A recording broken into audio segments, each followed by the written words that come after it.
Bueno, vamos a concluir este tema del diseño de la red dando un ejemplo de un proceso de diseño.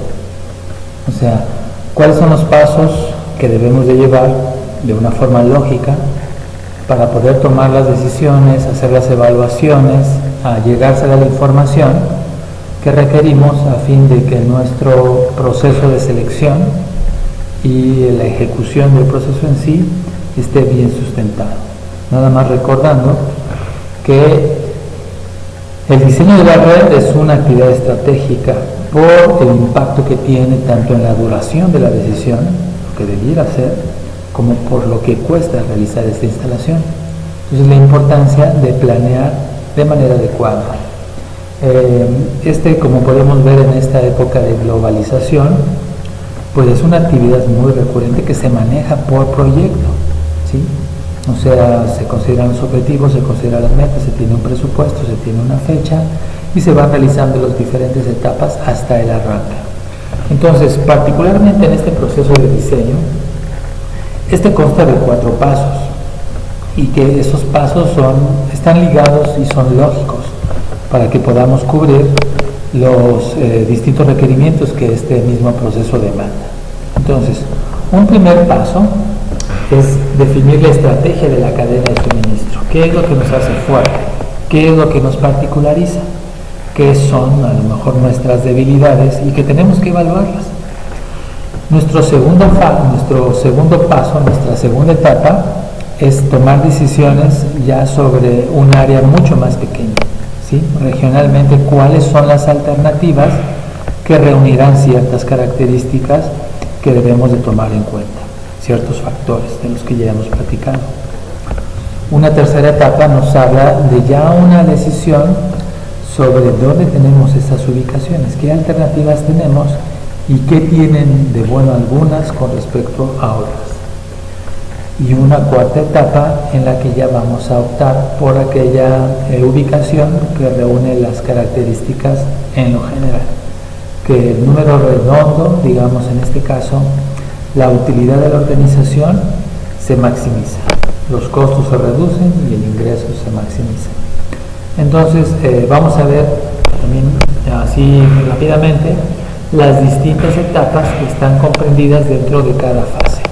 Entonces, dentro de la fase 1, dentro de la estrategia de la cadena de suministro, el primer punto que tenemos que determinar es qué es lo que nos diferencia, qué es aquello en lo cual creamos valor a nuestros clientes y que estos aprecian y que nos distinguen de nuestros competidores. ¿Por qué le necesitamos involucrar? Porque le necesitamos explotar, ¿sí?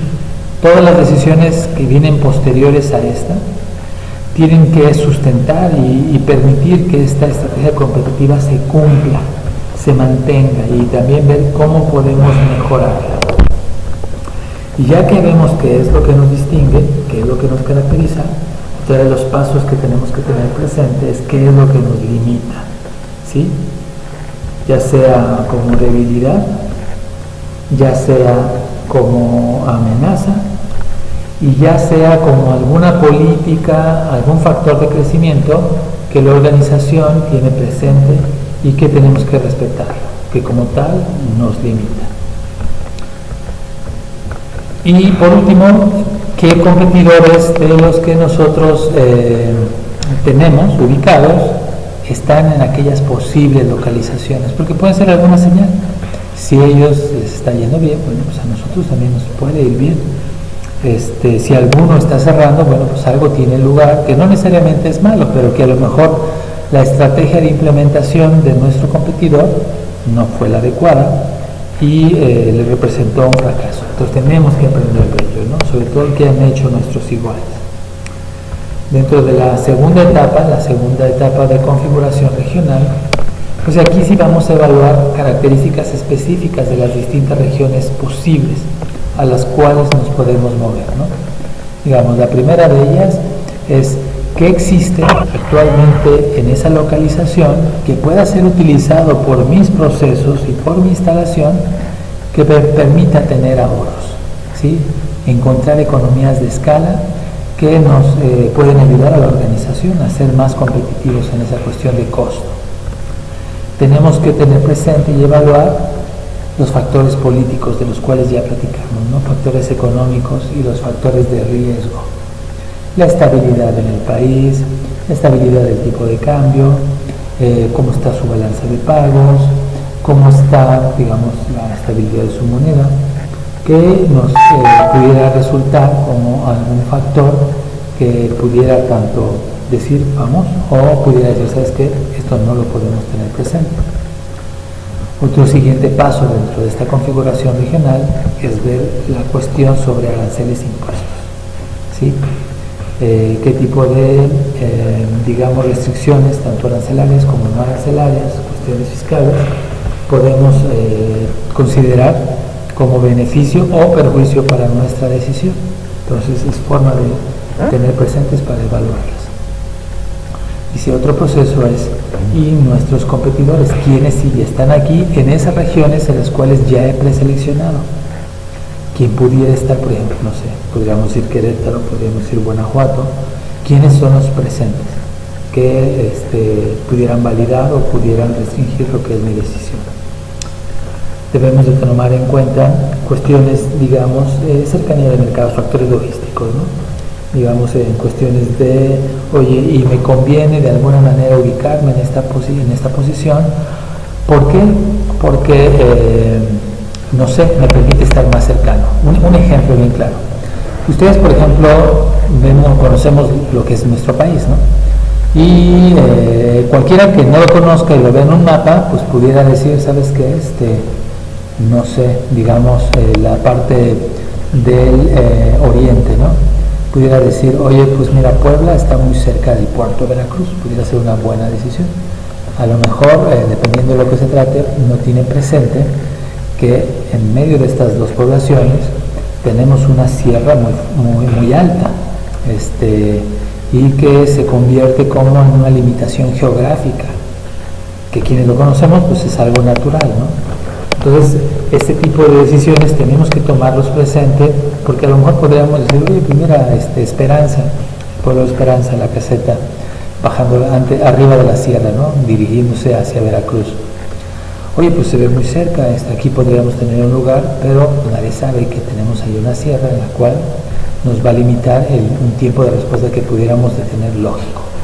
Otro ejemplo, ¿no? Querétaro de la Ciudad de México está a 2 horas entre la caseta de Tepoztlán y la ciudad, a una velocidad regular. Son cerca de 200 y pico de kilómetros, 200 kilómetros más o menos, ¿no? Están en el 209. Y uno pudiera ver que la ciudad de Orizaba, Veracruz, la ciudad de Poza Rica, Veracruz, está en una distancia similar. Entonces uno podría hacer planeación, uno que no supiera, podría hacer planeación sobre distancias a recorrer y tiempos de llegada, sin evaluar que no es lo mismo una autopista. Ahorita ya la situación ya ha cambiado, ¿no? Pero por muchos años pues nos tomaba 6 horas hacer ese recorrido. Entonces, y la distancia en un mapa se puede ver igual. Lo mismo algunas poblaciones de la sierra de Querétaro, de la sierra de Puebla. Entonces tenemos que tener presente esos factores agregados y la cuestión de los costos que pudieran apoyar o limitar la decisión que queremos tomar, ¿no? Y también, por último, considerar la demanda. Una cuestión importante y como factor disuasivo o alentatorio para tomar la decisión, es decir, ¿y cuánto está la demanda en la región? Digamos, hablando del norte, no es lo mismo la demanda que podríamos esperar de algún bien de consumo, ¿sí? O sea, shampoo, alimento, etcétera, en la ciudad de Monterrey que en la ciudad de Saltillo. Obviamente la población es más grande, entonces sí tenemos que tener presente cuál es la demanda que podríamos esperar para esas posibles decisiones que podríamos tomar, ¿no? Dentro de la fase 3 ya tenemos algunas ubicaciones, zonas en las cuales podríamos establecernos, ¿no? Y entonces lo que vamos a considerar de alguna manera ahí es cuáles son nuestros procesos de producción. Por ejemplo, hay algunas actividades manufactureras que consumen mucha agua o que consumen algún tipo de energía. Entonces, podríamos tomar una decisión y a lo mejor la facilidad de contar con agua no es muy buena y nuestros costos se nos podrían elevar y considerar la posibilidad de paros por falta de algún material derivado de nuestros procesos exclusivos, ¿no?, que tenemos y que no son amigables con la localidad a la que vamos a ir, ¿no? Y la infraestructura disponible, carreteras, puertos, aeropuertos, cercanía, digamos, a nuestro mercado y qué tenemos para poder llegar a ellos, sobre todo en cuestiones de transporte. Entonces, es algo para poder evaluar, ¿no? Y digamos la última fase, que es la selección en sí. Y para poder determinar, ya sea entre 3, 4 o 5 distintas alternativas, pues un factor muy importante son los factores de costo. Costos de transporte, costos de almacenaje, costos de mano de obra. Si tenemos, por ejemplo, la ubicación de algunas universidades donde se estudien, donde salgan profesionistas con un perfil al que buscamos, pues puede ocurrir, ¿no? Puede ser una palomita en nuestro proceso de decisión, pero si no cuenta, pues entonces ese proceso se nos va a encarecer y tenemos que ver qué es la mejor opción, ¿no? Y tenemos que ver los costos, ¿no? Cuáles son aquellos particulares que nos están afectando y el monto de estos costos. Entonces, estos son las distintas fases que tenemos que tener presente al momento que evaluamos nuestro proceso de diseño, ¿sí? Como les comentaba, estos al final de cuentas buscan que la utilidad, ya sea a través de un incremento en ventas o una reducción en costo o la combinación de estos dos posibles resultados, favorezcan los números de la cadena de suministro. Y recordando que no es nada más la empresa, sino son los distintos componentes que integran nuestra cadena de suministro. Todos deben de ganar dinero en este proceso. ¿Y cómo podríamos hacer esta actividad? Pues solamente es recopilando la información. Ahorita vamos a ver qué tipo de información requerimos, ¿no? Pero, por ejemplo, ya existen softwares que, contando con la información debida, nos facilitan este proceso. Hay software no muy complicado. Por ejemplo, Solver en Excel es muy utilizado para tomar decisiones de este tipo sobre una poca cantidad de instalaciones. Entonces, para tenerlo presente, ¿no? Y las distintas situaciones que se tienen que presentar, ¿no? Digamos, una instalación nueva en la cual vamos a instalarnos para una operación nueva, como comento, o una operación existente que necesita reevaluarse y cambiar porque algunas condiciones se vieron de manera diferente a lo que originalmente habíamos planteado, ya sea por mala información, por malos procesos, o ya sea porque, digamos, como tal, la situación pudo haber cambiado. Entonces, algo que debemos de tener. Y por último, bueno, pues, ¿qué es el tipo de información que requerimos tener para tomar las mejores decisiones? Digamos, ¿dónde están mis mercados? ¿Dónde están mis proveedores? Necesito considerarlos. Digamos, ¿cuáles son aquellos posibles lugares en donde me puedo instalar? Los pronósticos que les comentaba, los costos, ¿sí?, tanto de mano de obra como los distintos materiales que se requieren para efectuar los procesos que la instalación necesita, los costos de transporte, los costos de almacenaje, el pricing que podemos tener, ¿no? Ya sea porque situaciones, proveedores o productos similares ofertan sus productos y tenemos que evaluarlo, ¿no? Los impuestos, ¿sí?, y el tiempo de respuesta que requerimos tanto de nuestras fuentes de suministro como hacia nuestros clientes. ¿Ok? Bueno, pues estas son todas las láminas de esta última presentación y de nuestro último término 3. Entonces, por favor, estudien los videos y yo voy a estar disponible por si tienen alguna pregunta, algo que necesitan ampliar. Gracias entonces. Continuamos.